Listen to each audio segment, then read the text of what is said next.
आज चाहिँ म साथीहरू गिल्लो चटपटे बनाउनुलाई चाहिँ म चाहिँ रेडी गर्दैछु। यहाँ हेर्नुहोस्, यहाँ चाहिँ आलु काँक्रा प्याज र चाहिँ मुला छ। अनि यहाँ हेर्नुहोस्, यहाँ मुला निम्बु नि मैले काटिसकेँ।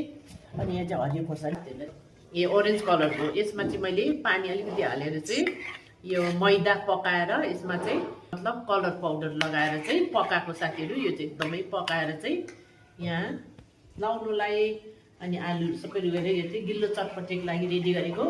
अनि साथीहरू फेरि म यो चाहिँ निम्बु लगाएको साथीहरू गिल्लो चटपटे।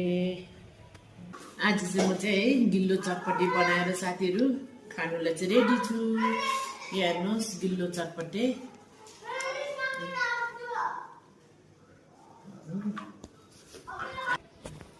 आज चाहिँ यो खानु मन पर्यो है। तपाईँहरूलाई मन पर्छ पर्दैन, मलाई चाहिँ मन पर्छ है। आज चाहिँ म चाहिँ खाएलास् गिल्लो चटपटे खाएलास् साथीहरू। First bite.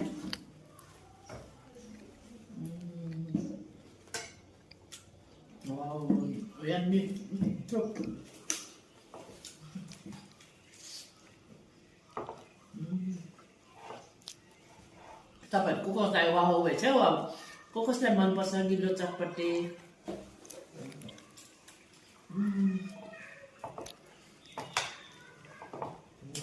Yummy tasty wow भन्छ साथी वाउ।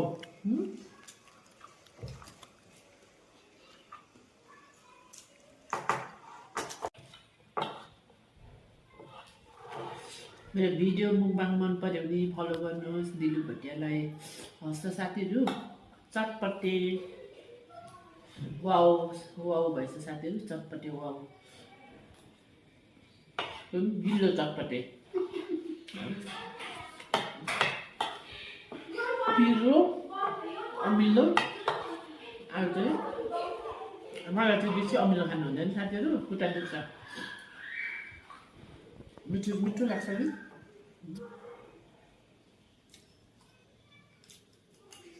एकदम मिठो टेस्टी यम्मी। Last bite.